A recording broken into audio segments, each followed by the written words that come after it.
Good morning, everyone. Good morning. Thank you so much for joining us today. We have a very exciting session ahead. And so we'll just give everyone a couple minutes to find the link to join and get settled before we officially begin.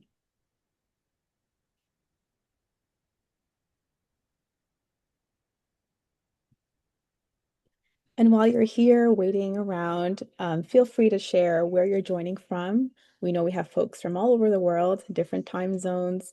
So let us know who you are and where you're joining from and what the weather looks like for you. It's quite cold here in Mississauga, Ontario, but hopefully it's not too cold where you are.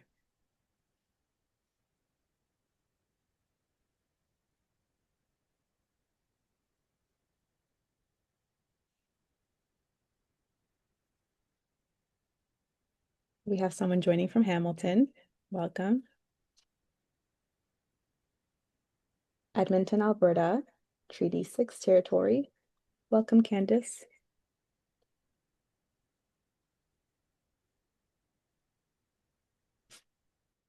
Alrighty, everybody. So just some general remarks before we begin. This session will be recorded and will be uploaded to our website after um, after it ends, alongside the slides for those interested. Cameras are optional. We encourage those who are comfortable to share their faces. We'd like to see you, especially for the discussion at the end, but it's absolutely optional. Please use the chat to share ideas, comments, questions. We will have a dedicated Q&A portion at the end to take those up. Feel free to also unmute your mic at the end to share your questions, but throughout the session, we ask that you keep yourself muted, just so that we can listen to the presenters clearly. So the agenda for the session looks like this. We'll start with the welcome remarks and then land acknowledgement, and then we'll give around 45 minutes for the exciting presentation. After that, we'll have about 25 minutes for Q&A, and then we'll close.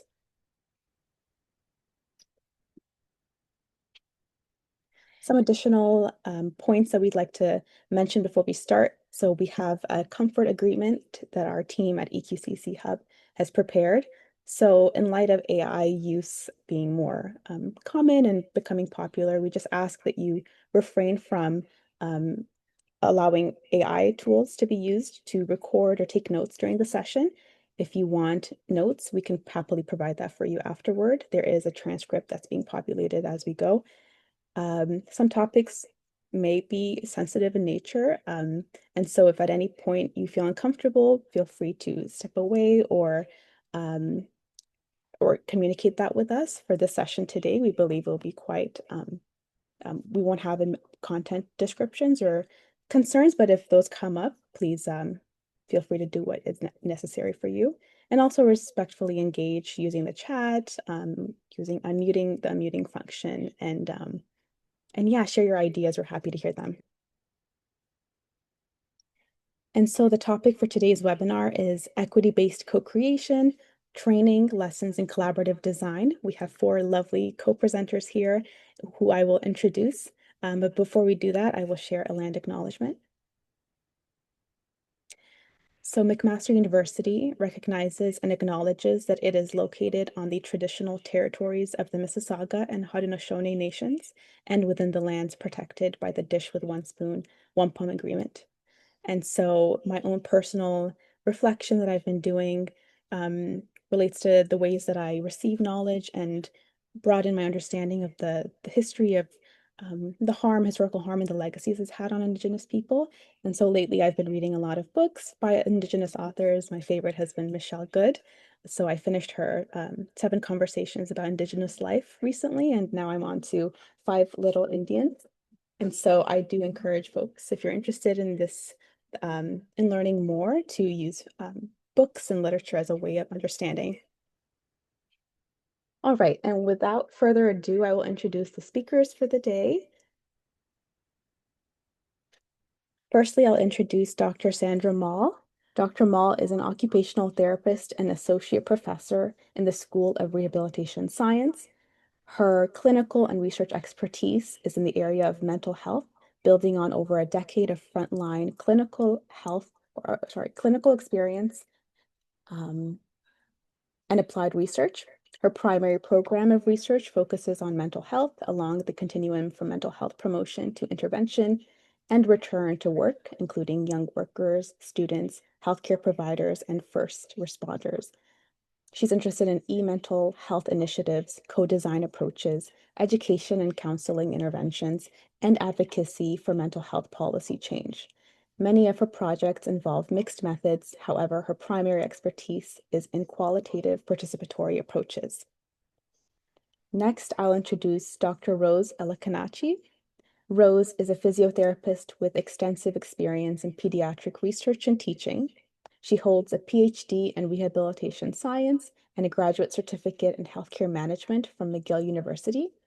She is a physical therapist licensed in Quebec, Canada broadly, and the UK. Her research focuses on supporting children living with disabilities and their families, global health rehabilitation, and policy.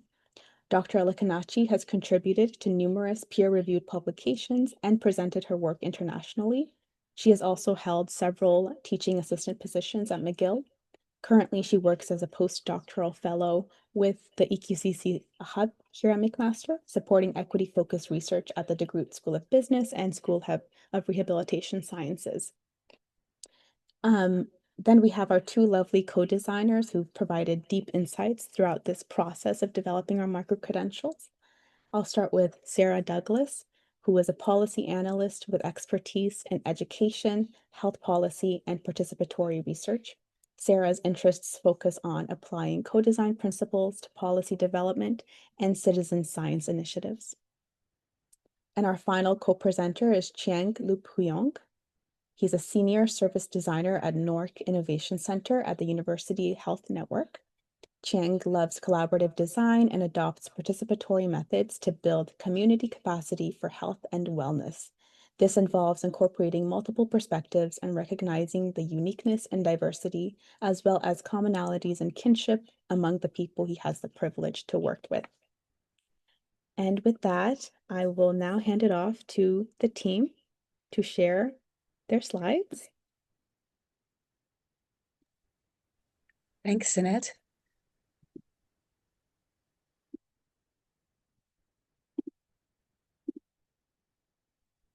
Okay, do you see my slide deck okay? Excellent. It's lovely to be here, to see friends, colleagues, new people. It's lovely that our community has grown over time. I'm going to kick us off here, and just to give you a bit of a sense, we're going to talk a little bit about this micro-credential project, some of the background, how we came to be. We'll talk about the co-design process for the courses, give you an overview of what we've done, and then talk a little bit about some of the tensions, opportunities, and get your input as to where we go from here. So just want to start with a few acknowledgements. We had some funding for this work from the Ontario Ministry of Training, Colleges and Universities. We were part of a group at McMaster that received some funding to build micro-credentials. And there's many people who've been part of the design and development. Our core EQCC team, I just want to give a shout out to Amy Pachai, who's an educational developer who has been a really core part of this project. Sanad and Anandi, who've helped with the many of the coordination, case scenario development. Tia and Ron were two OT capstone students, now OTs, who are part of the initial research and development. Andrea at engineering, and then our really many people, you'll hear about that in the EQC community, who've been part of content development, case scenarios, pilot testing, and it really takes a village, and it's been lovely to connect with this amazing village.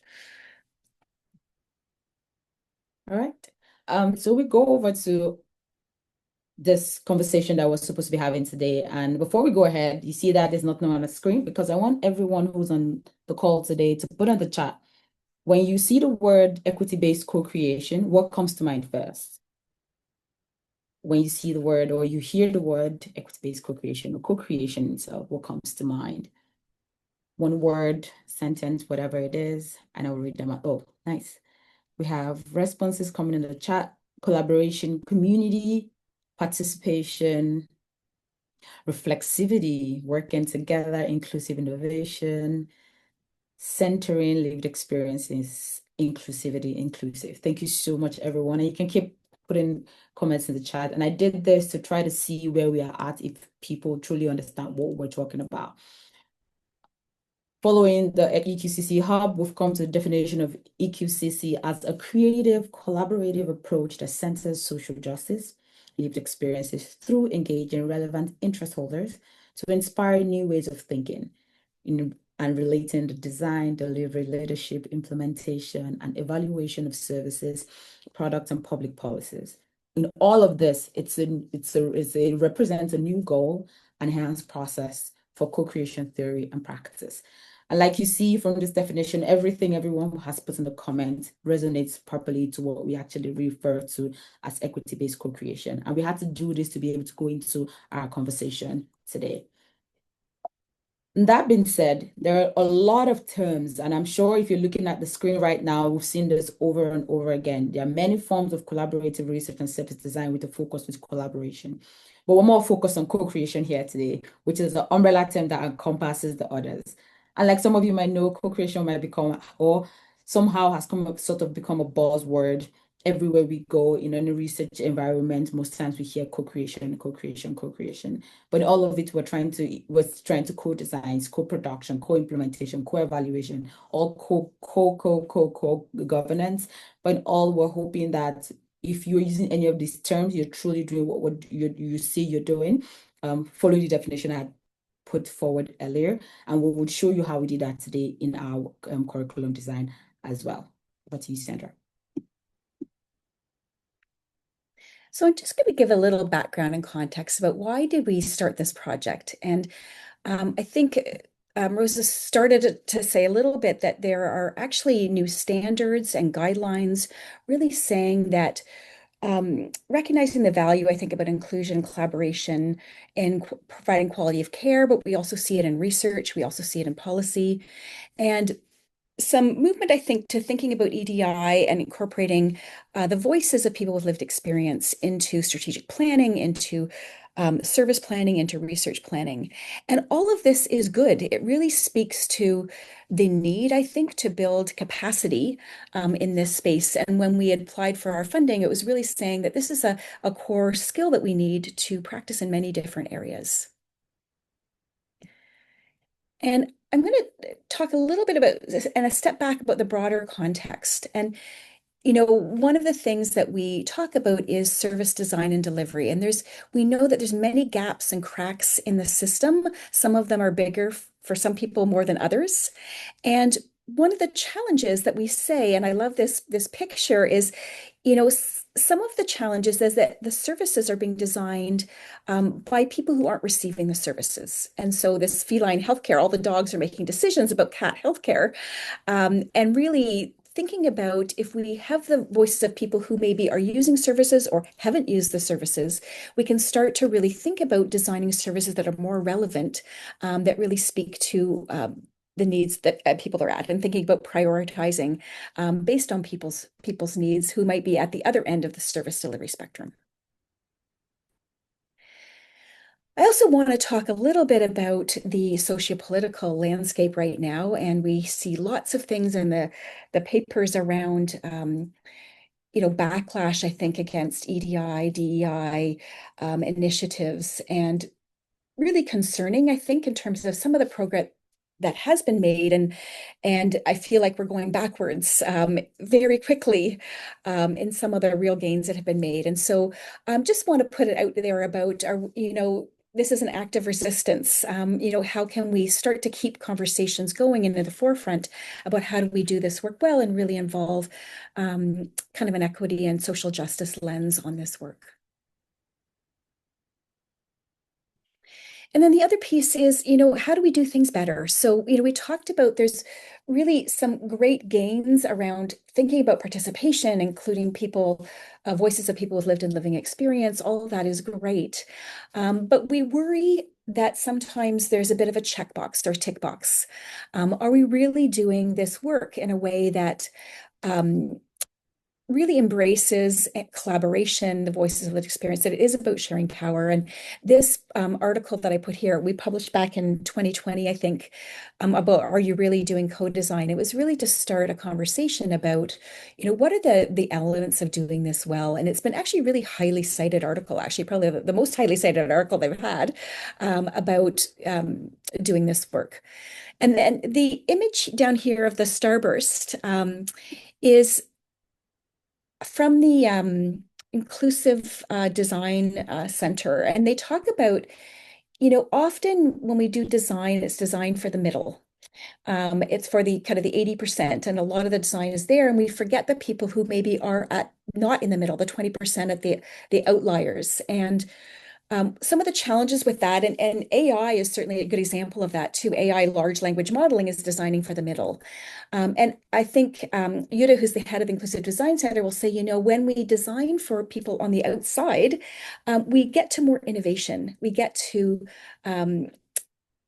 building more inclusive systems, services, technology, products that really consider a wide range of needs and can really lead to really more responsive services that speak to the needs of many people who aren't maybe in the middle, and that can lead to more innovation for all.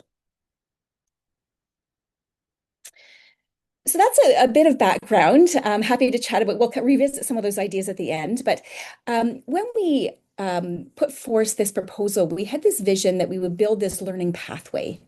And the beginning of the pathway is an ambassador. How do we get people to talk about these ideas of being an ambassador and raising the ideas in whatever spaces and places that they are?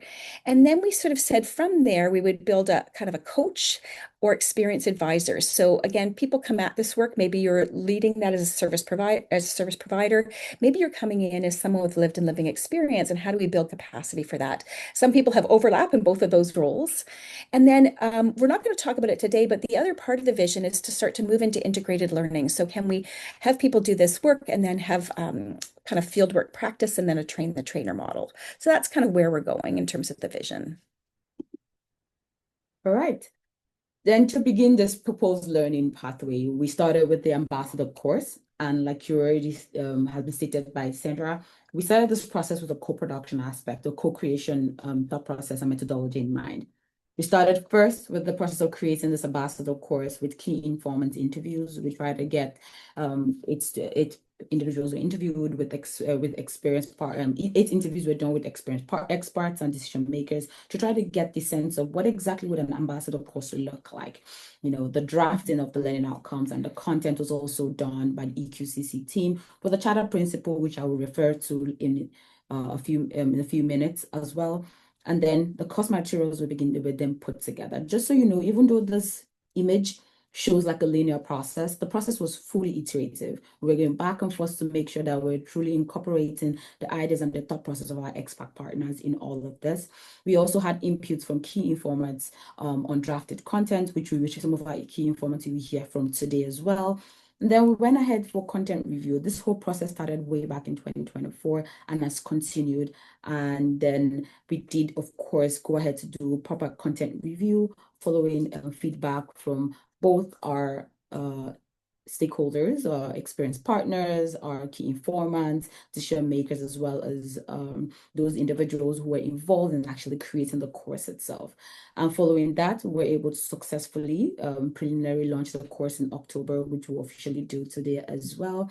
With all of this process, with creating the ambassador course, we had a great educational specialist who was involved in translating all the content that we have put together to articulate with the learning platform where this course was developed on.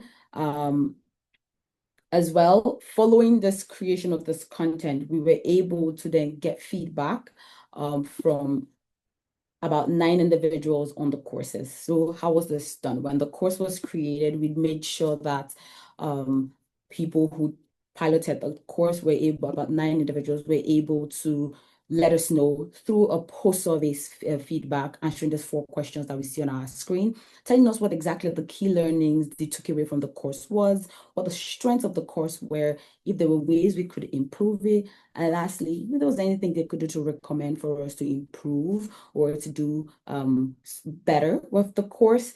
And following this feedback, we were able to get this reviews that you see on our next slide. For the key learnings, we had our feedback mentioning how they cause stress on the importance of understanding dynamics of privilege and allyship. Also, one of the key learnings that was mentioned was the importance that we give voices to caregivers, and which was very, very important. All right. The fun parts of technology. All right, I am sorry about the breaking transmission. I'll just go back a little bit just so that everyone heard me properly when I talked about. Yes, I'll just go back here. No, I think we're good. Okay, we're good here. Yeah, Okay, yeah. we'll just go on to this. Well, with the feedbacks that we got from our conversations, our post-survey feedback were understandings on the key learnings, which you can see on our screen right now, as well as understandings on the strength of the course. And one of the big things people talked about was how easy it was to flow with the content, and the consistent checkpoints in the course with quizzes, and it was not too much, wasn't overwhelming as some courses could be. And then we went about some of this information on the ways to improve the course was used and incorporated to make sure that the course going into launch was, ready and taking into consideration what individuals who are taking the course already in our pilot phase had thought about or mentioned.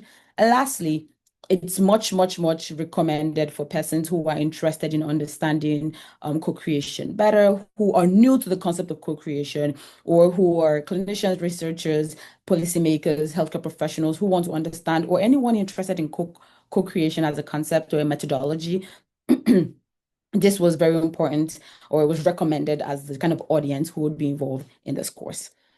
Going over to the coach course, we are for individuals who have taken the ambassador course and are trying to know how to teach others to actually do the co-creation work.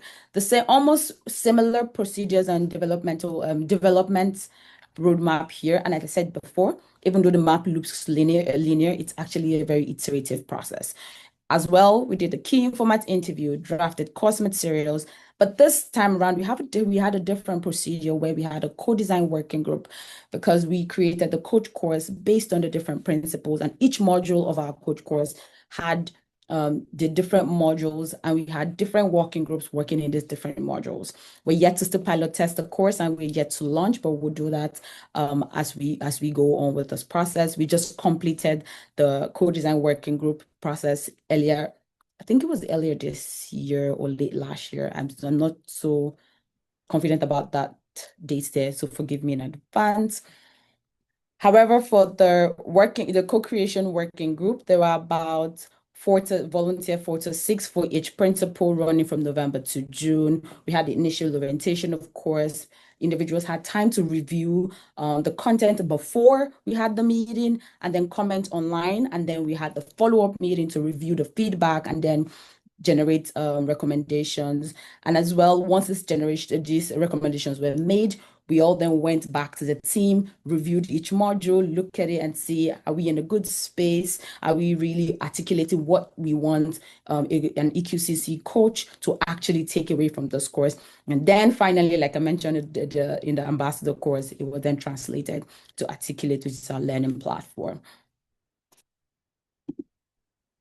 And just like that as well, we had over 22 individuals who were involved in these working groups to put the coach course together. And like I mentioned earlier, we had about 6 principles that we were working on, and I don't know if anyone has the link to put in the chat for us. We had 6 principles that we were working on from the charter principle that was put together. seven principles, my apologies, that was put together for this particular course. And we worked on it for each module, and each working group, like I mentioned before, worked on each of those principles to create the module for the course. And if you look into the article that has been put in the chat, you'll be able to understand these principles more and maybe get a feel of why we had to put it together and use it as the module to direct the coach course. And now I'll turn it over to Sarah to introduce our key informants. So I'm just going to say that, when we were putting this webinar together, Sarah says, Sandra, do you want to have some input from people who've been part of the co-design process? I said yes, because that's so critical to that. And we had so many wonderful people involved. And so, Sarah, I'm going to turn it over to you because you're going to talk a little bit, I think, from your perspective as a policy analyst and also co-designer. So Yeah, I'll great. go to your slide here. Yeah. Yeah, thanks so much for having me.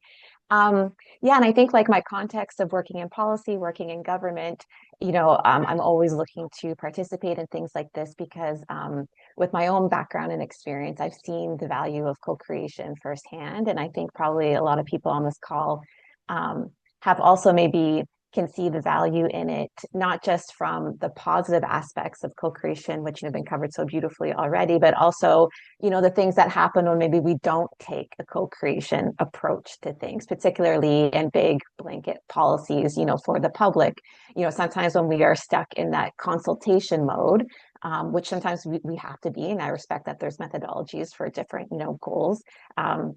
But sometimes people sense that if it is just sort of something that they can't really input on, as been mentioned, like the people who are affected by these things are the people who are least likely to input in these things and to give feedback. And, even the follow-up and the two-way communication and the evaluation aspect of it is missing. And so let's just say if government's here to improve the lives of people in Canada, how can we maybe try to do that more often? And I believe the answer in that lies in having these co-creation methodologies, because I think they do create outcomes that are more relevant, useful, and usable to the people that are meant to serve. We really can avoid like misplaced investment. And really, I think importantly, we build trust with communities, because when we have that communication between communities and the government, it's, we're getting information directly from each other. And right now, particularly, there is a big concern about mis and disinformation. And I think that the more that we stay in our silos, the less opportunity there is to combat these things like mis and disinformation. And, of course, increase trust in government. So despite all these benefits, and there has been pockets, and there's been some really beautiful examples of, for example, like designing like heat alert systems in rural communities and having a really community-led approach, where that's, and then create a model from that and share with other communities, so then they can use that and they can design that in their own community. So there's been some, or even like lived experience advisory committees, with like substance use and abuse. So there's been little pockets popping up in government, but I hear a lot from colleagues who really want to use these methodologies, but they're really not sure how to do it in a meaningful way. And sometimes, because of the nature of how we work, it does feel like a checklist.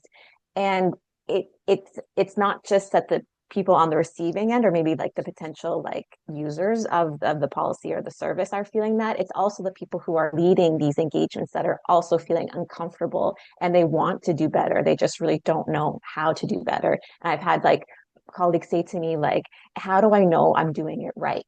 And I think that is sort of a mindset shift that we have to, get around. And I think that to get around that, we have to understand that co-design or co-creation is never a linear process, right? Like, it's often messy, and that's not a negative thing. It's just that maybe not in the ways that we're used to working. But that messiness is really what makes it powerful, because every time we're engaging in co-creation methodologies, it requires a commitment to learning and also adapting.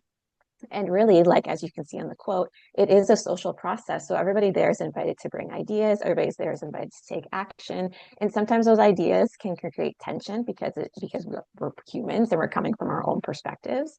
But really, like sitting with that and sitting in that space allows us to like really create, like Sandra was saying, like the innovation. And this is what we have to like sort of work through in order to come up with ideas that are going to, not just like stick to the middle, as she so beautifully explained early on. We also learn about each other. And then we really can like, yeah, like I said, create something that truly can like incorporate lots of different perspectives of all those involved. And so that's why I really do see value like in these micro credentials. Um, I think that the way that they are designed, it is a very approachable way. I think that the way that there is this pathway that you can take allows people to kind of go at their own pace.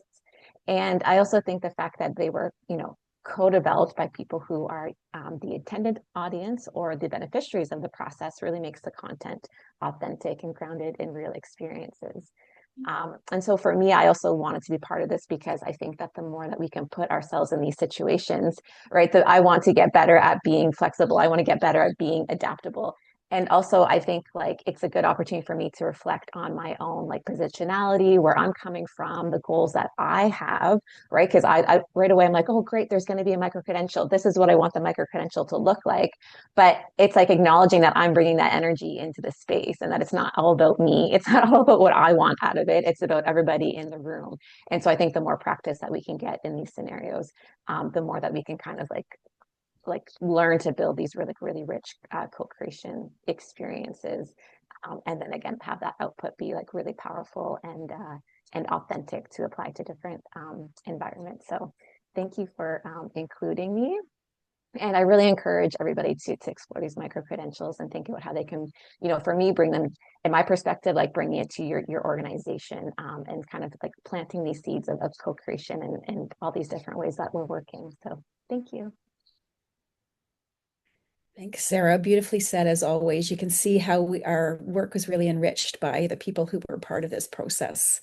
And Cheng, do you want to jump in and talk about your perspective on this? Sure.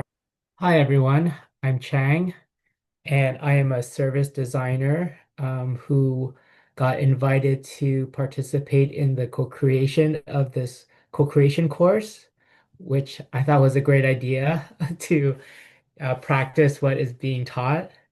In my experience, this was a while ago, so I really found it enriching learning about how like the principles, I guess, that we were covering was other people's interpretations of it and what mattered to them and how they went about approaching enacting these principles in their work. And so the principles that I was involved with were being with and fostering trust and creating safer and braver spaces. And I signed up for these two principles because they're very, in my opinion, like essential to co-creation work and collaboration, especially with creating safer and braver spaces.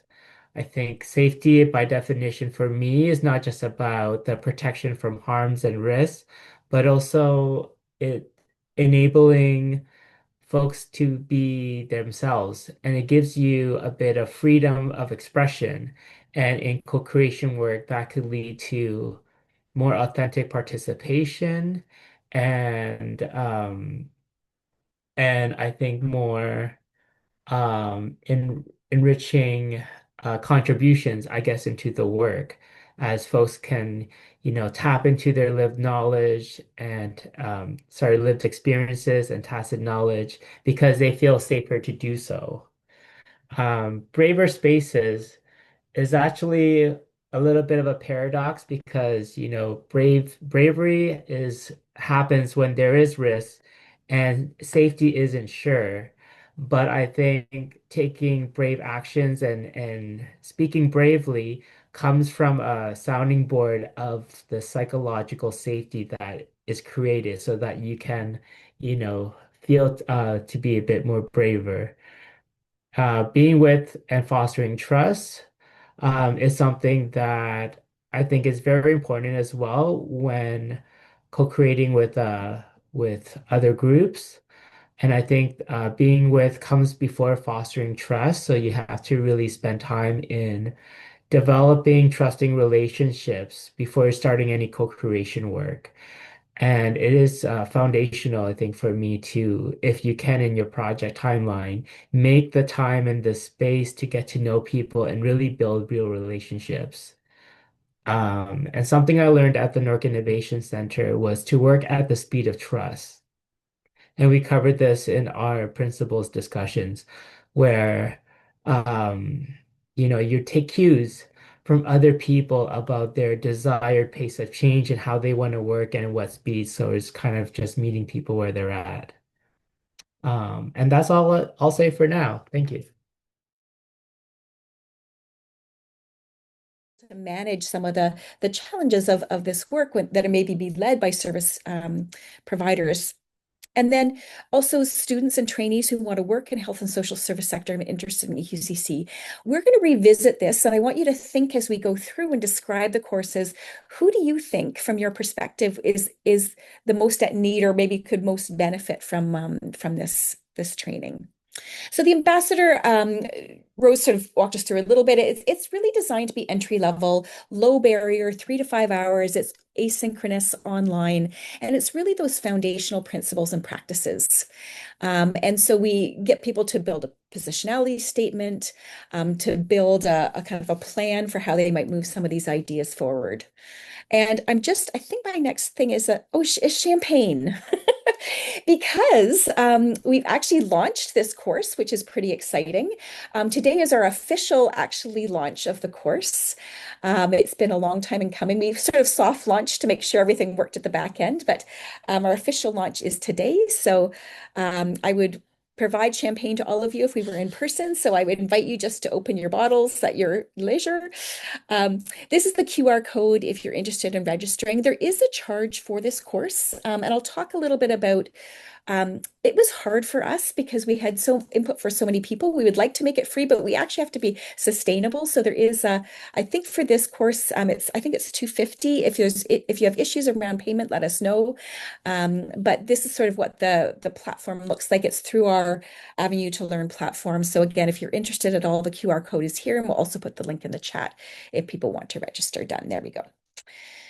The coach course, it's been interesting. It's been a long process, but we've learned a lot along the way. So it's really much more in-depth. So people that want to actually do this work in practice. And so it's actually a 9-week course. It's a mix of synchronous and asynchronous. So we start off synchronously. There's some asynchronous learning modules, and then we come together to do collaborative experiential group near the end of the course.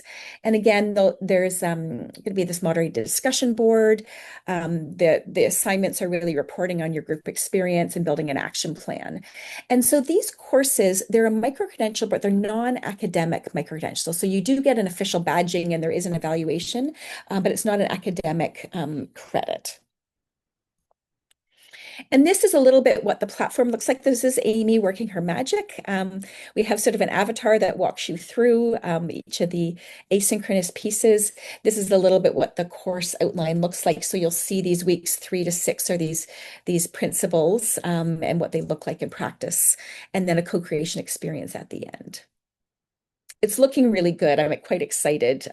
We're hoping to do some pilot testing, hopefully in the new year. That's our plan. And I know lots of people have provided input along the way. So again, if you're interested in piloting the course, let us know, because we'll want to get some feedback about with the first iteration of the course. And then the third course is the Experience Advisor course. So, initially we said, it's going to be parallel, it'll be 9 weeks. And really, what we want to do with this course is, again, build from the ground up. So not something that we're sort of saying this is what it needs to look like, but really starting to get the right group of people together who've maybe been through this process. We want the course to draw on principles of anti-racism, trauma-informed, skills and strategies that people knew. So again, we want to not reinvent the wheel.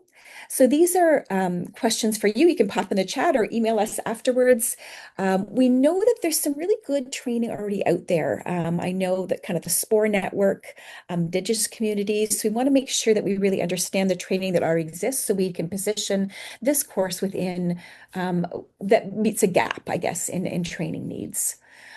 We want to make sure we have the right partners for the development work. We've actually been really blessed to have people all along the way, even for the coach course, that bring their lived experience to that process. But again, if there's people that you think would be really good to engage, let us know. should the format be similar to the coach course? I think maybe not. We're certainly open to that. We want to be true to the principles of co-creation and not and to listen to what is actually needed. And maybe the content is customized for specific communities, and what does that look like? So these are some questions that we're wrestling with. We have sort of got learning objectives and put some things, but we really want to dive into this. I want to say in the new year to build those kind of working groups and do this further. So again, open to all suggestions as we start to move into that process. Just want to talk a little bit about the process, and I think I've said this all along, but to have these working groups was such a privilege. We really had an opportunity to reflect, have these really amazing conversations about some of these really abstract, complex ideas. How do you help people address wicked problems and the complexities of the real world systems that people are working in? And I think for us, it had really increased sort of depth and breadth, I think, around how do we do this work well. So I'm really excited about bringing these ideas forward that have been really enriched by many people along the way. And I don't know if you noticed those animation that Synap put together. We really wanted to recognize the people who have been part of this process for us. Points of tension. It is not all happy clappy in the co-design, co-creation space. And we really, we said, well, okay, we're going to build these micro-credentials. So we wanted to really live our principles in the process. We didn't always do it well. Points of tension, and I think we experience them. I think people experience them in the this equity-based co-creation space around who do you bring to the table, who's engaged in the process. We thought a lot about that. We certainly had people that were incredibly articulate, who are very experienced in this space. We also wanted people at various points that have maybe had not good experiences in co-creation. So we really tried to think about who do we have around the table? Do we have enough people? Do we want to get different voices? At some points, we're like, oh, we need to really hear this person's voice, because I think that's important. We were writing some things, for example, about Indigenous communities. Do we have the right people around the table? Do we need to do more consultation, more input around the table? Is this me or is this you? Sorry. No, it's okay. In all of this, while we're engaging these different people, because in co-creation, we want diverse voices. We want to be honest about our different powers that we have around the table. We want to create equitable access to the conversation that we're trying to have. And then with that, we want to also honor their input. We want to make sure that we're not disregarding anybody's voice. We're not disregarding the conversations that people are having while living by the principle of the process of co-creation. Also making sure that we're closing the feedback loop. People don't give us feedback and then we ignore it. We get that feedback, we try to implement, knowing fully well that a point of tension there is not all feedback can actually be incorporated. Making sure that the decision on what we were doing for the micro-credential was a co-owned process, and making sure that in all of this co-ownership that we're doing to creating the micro-credentials, we were documenting everybody's contribution, just like you saw today in our talking about the process of creating the micro-credentials and the co-creation process. We articulated and made sure that we documented and appreciated all the contributions we got from all of our stakeholders and all of the individuals involved in the working groups as well. In all of that, we also think about how do you honor their inputs? Do we do acknowledgements or compensations to make sure that people who are spending their time to do this truly are given, what they deserve? But knowing that sometimes for co-creation work, not everybody has funding for it, that's also a point of tension. And also creating a safe space to truly be involved in this work. The inputs, co-creation work can be, depending on what you're doing, can get a little difficult if there's no safe space for people to truly share their input. And that's a good way to actually honor their inputs in co-creators' inputs in the work that you're doing, and as well as in the micro-credentials that we also created. And also on my portion, it's what content needs to be included: personal experiences, research, translating complex ideas into tangible skills, and the thought process of processing personal experiences and research data. When we are working on a co-creating a content, people have personal experiences and lived experiences to it. And there's also research data, which sometimes can be conflicting. What do we honor, or what do we then take as the truth? or as the important thing to put in or to be included in the work that we're trying to do. That's also a very important point of tension that we all would go through when we're doing a co-creation work.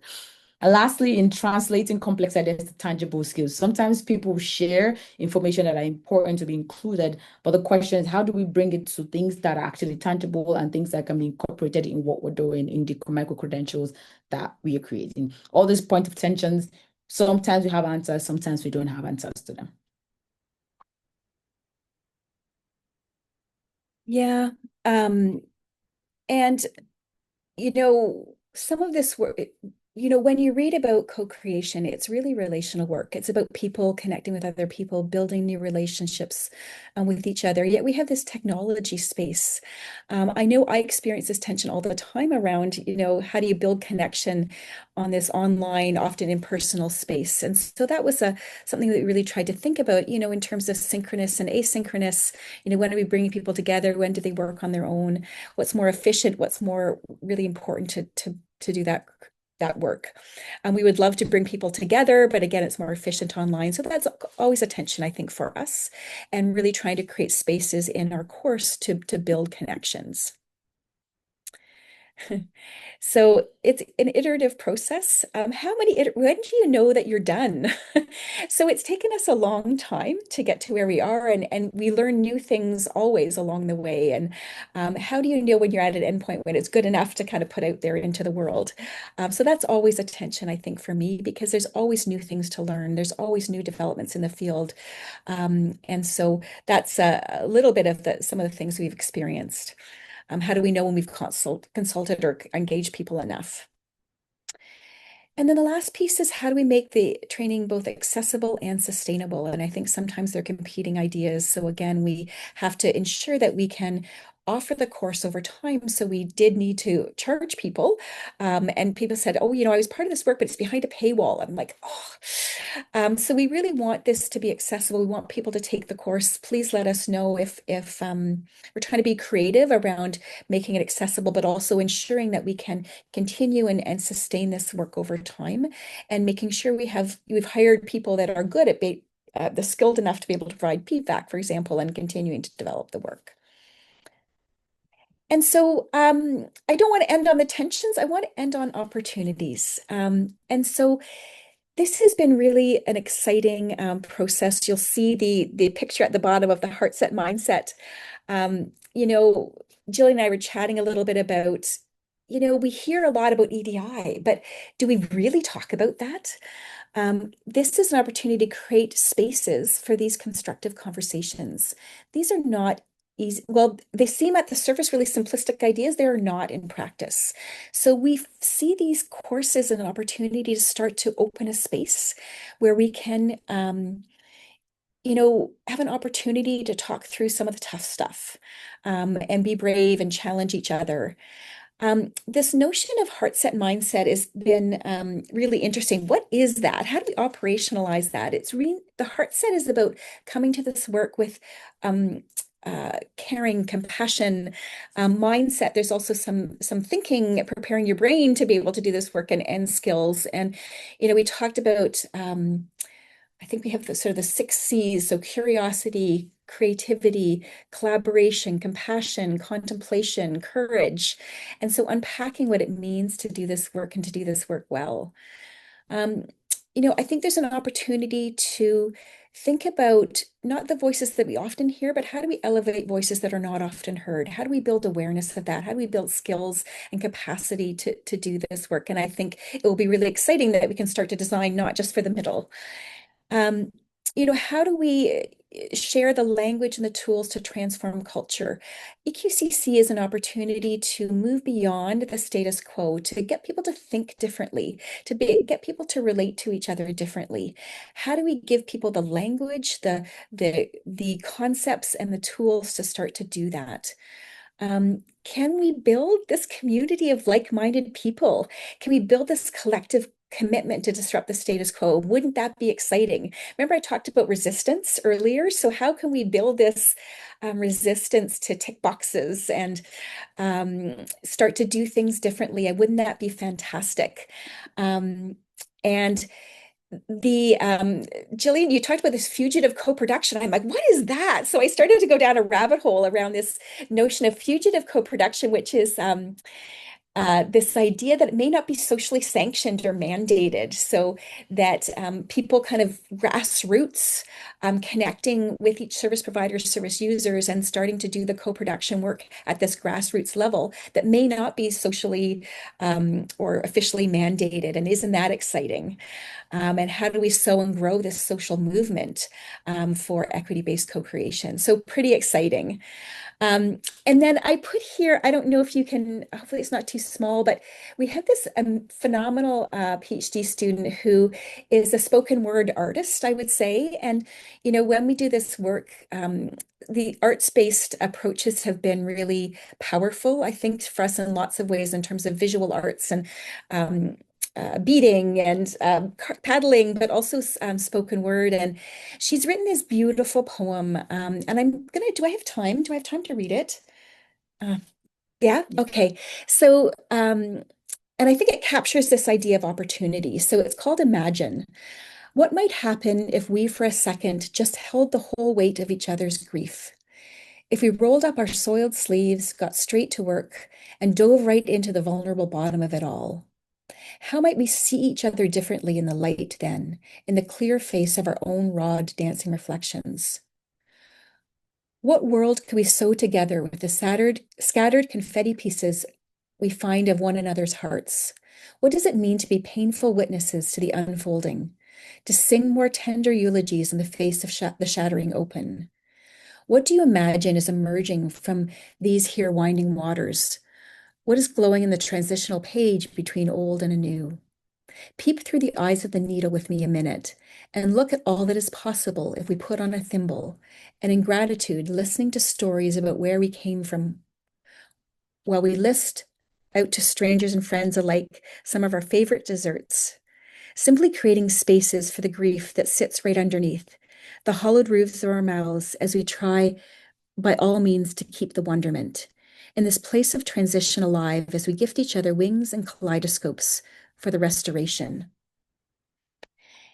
And you know, I'll just say there's so much in there unpacking about the nuances and the depth and reflective and celebratory and painful and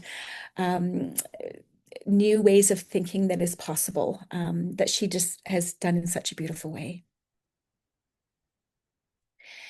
And so the last piece, just to kick off a bit of a discussion, which I hope we do, you know, in design work, we talk about a how might we question, and how might we question Liz in the space from thinking about all the challenges and problems into opening a space for conversation about what is possible. And so these are some of our how might we questions. So, you know, with this opportunity, with these micro-credentials, how might we find the people that need to be engaged? How might we think about these micro-credentials as a springboard to start to transform the status quo and to build community and sow seeds of change? So those are questions of us for you. So at that point, maybe I'll stop and open it up for conversation and dialogue. And I have not been following the chat. So hopefully we can go from there, and I'll maybe stop sharing.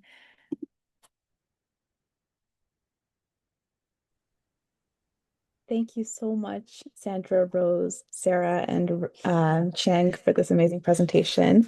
Yes, there was some engagement in the chat responding to some of the questions that you guys have brought up. So we can start the discussion by going through that.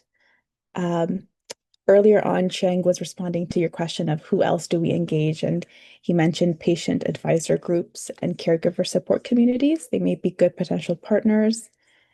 Richard, regarding the recognizing contribution piece, mentions personally he found that sometimes it can be about alternatives to financial reward or recognition, for example, volunteering time to help in a community or other. So that's pretty cool. And Richard, if you're still in the audience, please feel free to elaborate on that if you choose. Gail mentions food for thought about challenging status quo in cultures, tempered radicalism, which is also quite interesting. Would you like to tell us more about that, Gail? But lovely presentation, and any other questions that come up, please unmute or share in the chat, folks.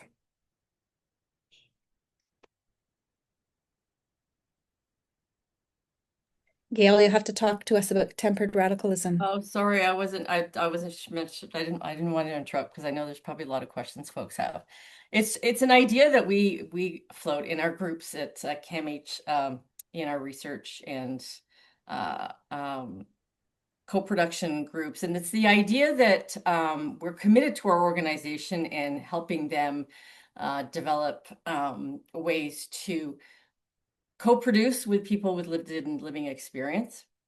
But it's also wanting to change the dominant culture of those that have the power, and that often think we talk a lot about also the concept of multi-directional learning. So that being folks with training bring expertise, but also people with lived experience bring their expertise.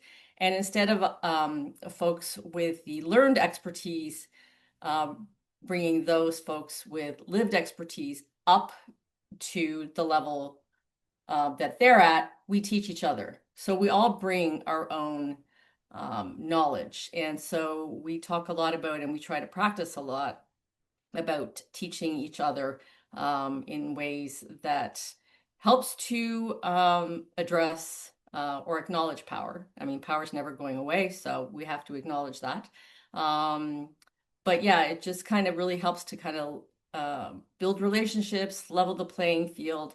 But this idea of tempered radicalism is kind of like wanting to challenge in subtle ways what goes on in institutions with the hope of changing the underlying current in more just and yeah, I'm not sure if I'm making much sense. I haven't had a lot of caffeine yet. But yeah, it's really interesting, and it's interesting to, like, I would suggest folks look it up, Google it. But I think it's definitely something we enjoy talking about and seeing how we can implement in our organization. So interesting. I don't know. I could see people Googling. Anyone want to comment on that in specific to, because it's an interesting one, right? This idea of we want to change the status quo, and how do we do that? Yeah, go ahead, Jillian. Sorry, I hate to. Oh, I'm coming over there.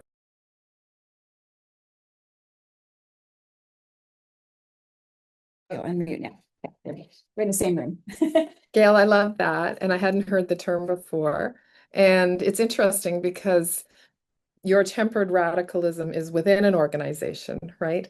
The fugitive co-production, which is a term I just came across recently and working on a paper, comes from folks in Scotland. And we've worked, and I think we featured the work here on a webinar years ago of Louise Christie, and it's not her term, a researcher came up with the term, but where they're trying to work outside the system and make change. So, try to engage the NHS in community-based organizations, in mental health, working together.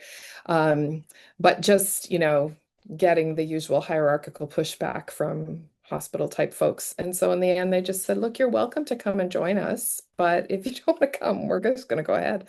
And so that's where the fugitive comes from, where we're just going to quietly not make a big noise and just go ahead and do what we need to do. And, eventually it'll come to light and it'll either be okay or it won't. But either way, we're kind of going ahead. And I think I hadn't heard that term before, but I think that's part of what's inspired the micro-credentials in my mind anyway, is this opportunity for, as Sandra said, like-minded people to come together and talk in safe spaces without, as you say, disrupting their organization hugely, but over time sowing seeds of change, of culture and transformation. And when we did our CoPro 2022 event, where we gathered people from around the world, that was one of the messages we heard from an activist in the Black mental health community in the UK who came and said, what you need to do is find the like-minded people within your organizations. But that's hard to do when people are afraid to talk about certain subject areas.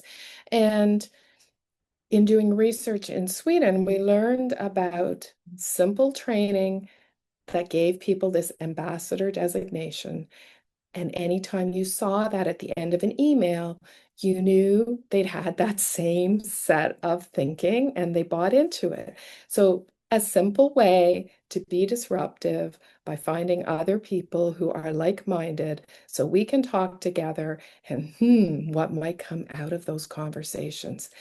That's sort of the stealth idea that we have for radical change through spreading the word through these micro-credentials. We'll see how it works. There's little bits of evidence that have informed the approach, but we really think it's a possibility for making conversations, creating community that can work together to make change until the organization is ready for it, as Gail says, right? Because some are and some aren't, and some are on different stages, and some people within are and aren't, and some want to and don't have a clue how.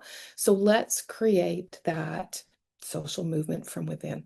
That's my little And there's spiel. many ways we can do that. So this work doesn't have to happen through a micro-credential, but the micro-credential almost legitimizes it. This is a micro-credential to do this work and hopefully raising profile, I think, within organizations and communities.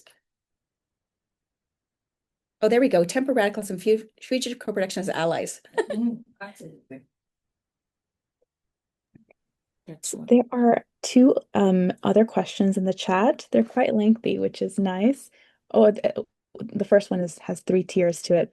So Vidya asks, okay, number 1, your thoughts about fit of the course for educators in other areas outside of health / social, in brackets, I am in business strategy management. So I'm assuming it seems like the course from her perspective is oriented more towards those in the health and social sciences fields, and she's wondering if it's applicability outside of that. Correct me So if I'm that's wrong. Yeah. Yeah, that's a very good question. I see Jillian shaking your head. No, I think the principles are relevant across different communities. We've been really working on case examples, right? So case examples that could be relevant that people can relate to across different groups. So we've tried to put enough in there, I think, that would be relevant across different kinds of communities, because the notion of co-creation is relevant in business. The notion of doing that with an equity lens, I think, is relevant. I'm going to just, Jillian, I don't know if you want to jump in there because you're in business, in the business school. Sorry, I was just putting something in the chat. Definitely, I don't think it's just about health and social. I think it certainly can be relevant beyond. Certainly, we didn't try to. We began in health and social. Sandra and I both met because of an interest in mental health, but it's been growing, right? And I think it can definitely be beyond, but that's about all I can say. I think maybe we have you piloted and tell us. How about that? Send us your email. And then the next one, implement of the concepts in teaching, inclusive and collaborative. Sandra, it seems like Chang's hand is raised. I wonder if he has a Perfect. comment Thanks, on that Chang. first Jump in. question. Thank you. Thanks to Nat. Yeah, I would argue that everything is social when you're doing group work and collaborative. So even beyond social, I don't know, archetypes of social work or whatever, whether you're in business, education, other stuff, it's all relational. So I think that's where equity-based co-creation is relevant no matter, what field you're in. And it's all about how you approach creating those trusting and meaningful relationships, again, to maximize or optimize the collaboration that happens when you come together and you get the outputs that is desired by everyone. It's not what's in it for me, but what's in it for everyone here. And Sean, do you want to jump in? Because I think you're also talking about how these principles are relevant across contexts, right? Sean still here? No. He may have just left. Okay.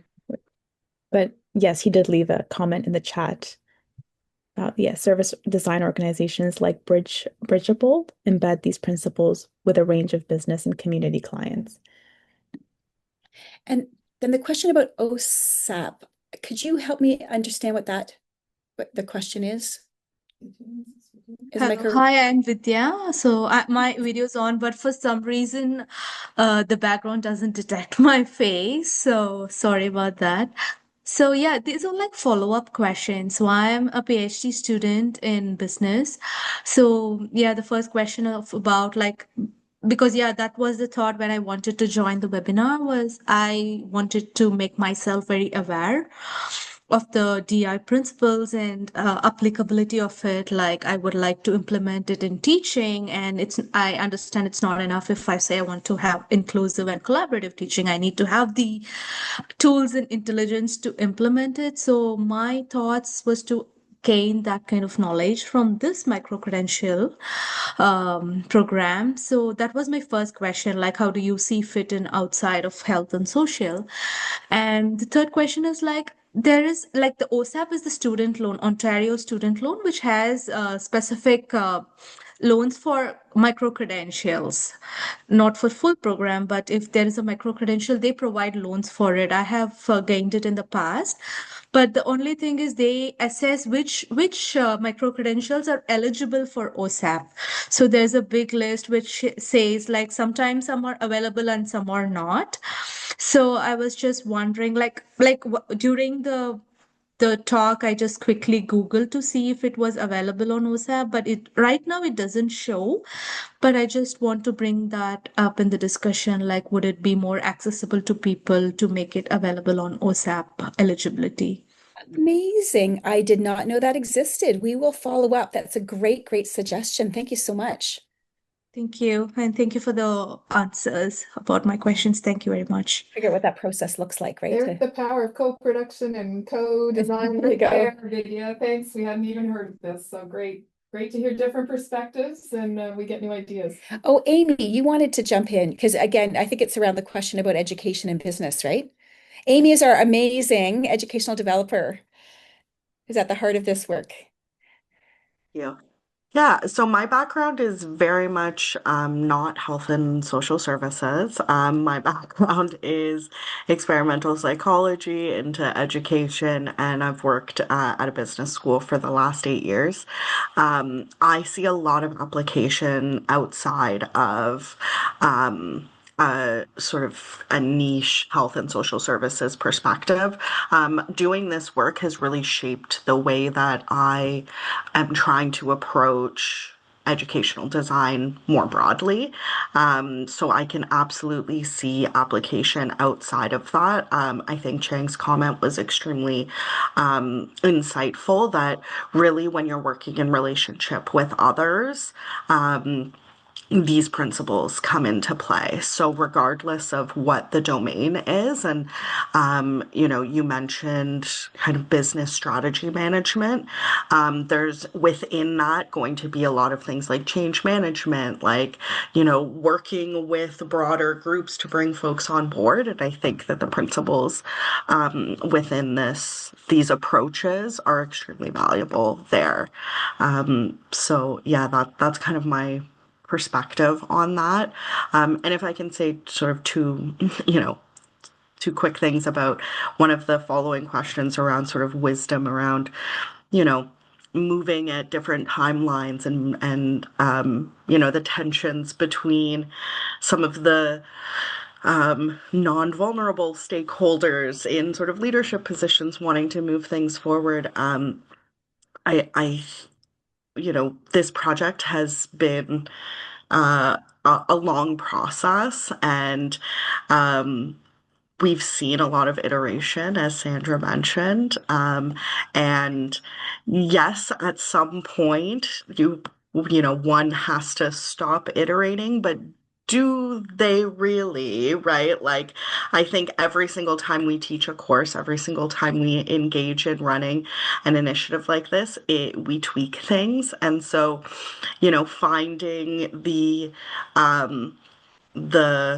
markers of progress that matter to your leadership, I think is going to be a really helpful act here because, we've had many milestones throughout this process. Yes, it's been, months and years in the making, but, we've had really important milestones around piloting out to smaller groups, having different groups of folks involved, being able to showcase different parts of this process. And that creates, confidence that this is moving forward and having impact as it's being developed, because it's kind of been soft launching out to smaller groups who are able to pilot it. And I think that's been able to create more buy-in around the progress here, just from my perspective as somebody who's been working on it over the last, months and years. Thanks, Amy. And I think to Susanna's point, and you may want to jump in, Susanna, but I didn't really talk about, but we have another webinars talk about the potential harms, right? So, we don't want to, in doing this co-design work, we want to ensure that we don't perpetuate problematic behaviors, or perpetuate the status quo that is harmful. So we talk about risk, I think, of not doing it well. And that's sort of why we're pushing the field a little bit. But there's also not a perfect way of doing things. And again, this notion of iteration, I think that Amy's really speaking to, making small progress too. So I don't know, Susanna, we've kind of talked around your question a little bit, if you have anything else you want to add, because it sounds like you're in a unique situation, right? I come from a very practical side of things. I'm speaking to all the co-creation experts, and I find sometimes I think when I attend these webinars, they're very aspirational, and then I find think, so in my messy world, we're embracing messiness. And I'm like, how am I gonna put this in my world where not everybody's on the same page? And I think I'm sure many of you kind of encounter this from time to time. So I just want to bring the realist kind of side of things back. And thank you for entertaining my question.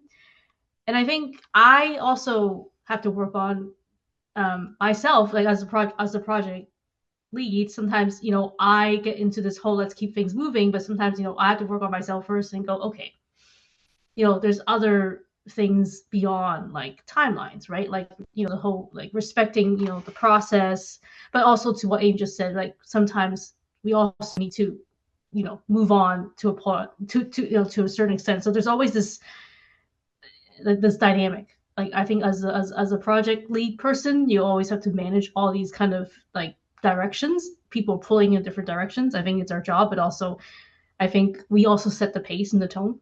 So that's something that I've learned from today and kind of reminded me about that.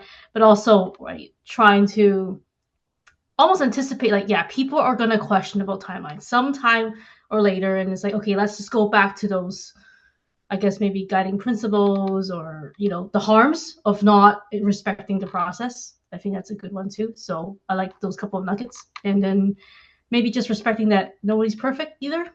I think we strive for perfection, but the messiness kind of naturally comes, and we are kind of doing our best. I think sometimes maybe giving ourselves the grace to kind of accept that as well. Sorry, that was a lot of dumping, but it's not a lot. It's beautifully stated. And those points of tension. We are the equity-based co-creation people, and we were trying to co-create this course, and we've experienced all those tensions, right? Around timelines and people around the table, and are we iterating enough? So it is very real. And I think try to bring that to life, right? We're not in perfect worlds. We're in messy worlds that are with complex relationships, and I 100% agree with you around the challenges of that. I know Cheng has something to say, and I think Sanat, there's also a comment in the chat I want to get to too. Yes, go ahead, Chang. You can go first. Okay. I can be very brief. Like I think I've experienced this myself, trying to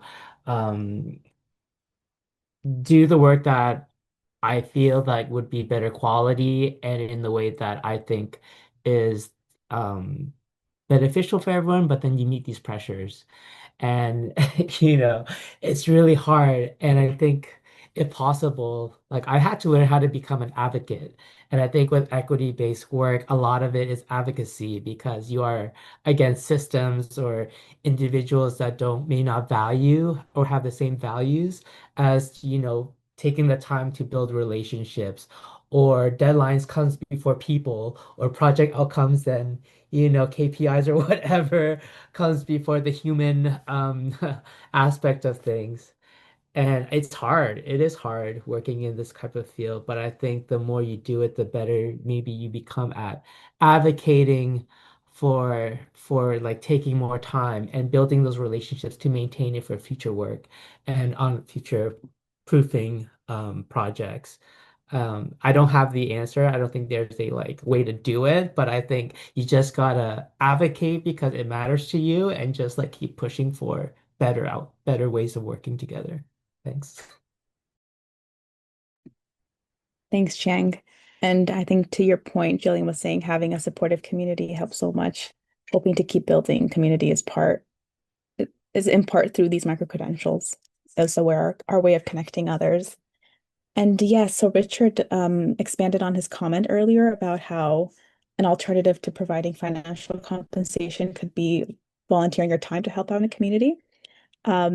So he shares that he works as co-production lead in adult social services when doing co-production work about safeguarding and multi-partner prevention support. He says this was with healthcare, local charities, community support, etc., to signpost and offer early support. People using the food bank and the food bank charity were co-production partners. So I asked if, alongside traditional recognition or reward, if they could volunteer time at the food bank to help, also to come back occasionally and talk to people who are using the food banks to see if they were being linked to additional support and what other non-related food issues they were facing, non-food related issues they were facing, and then offering some volunteer time to train up food bank charity staff with some digital skills.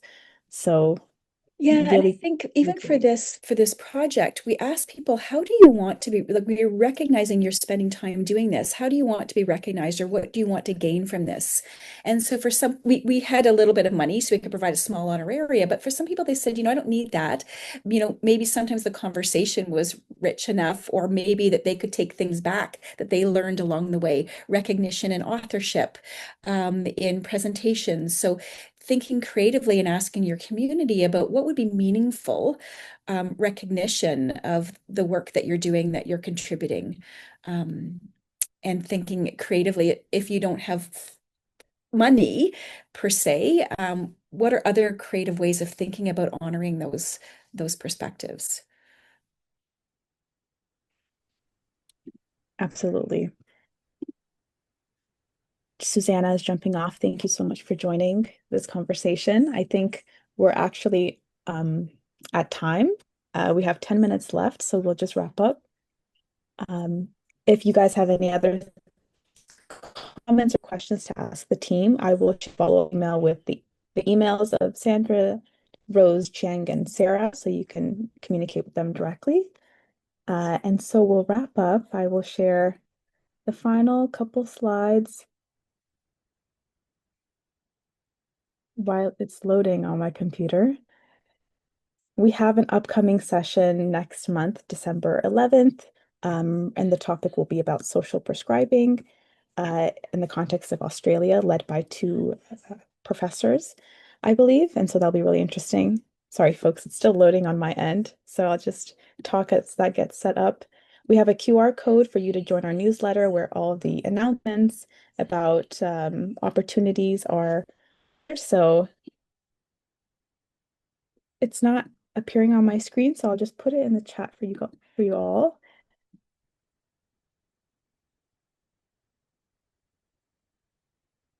Yes, so I put all the information in the chat. Please register to be part of our newsletter. If you're interested in the course, the link to access that information is also in the chat. Head over to our website, codedesign.mcmaster.ca.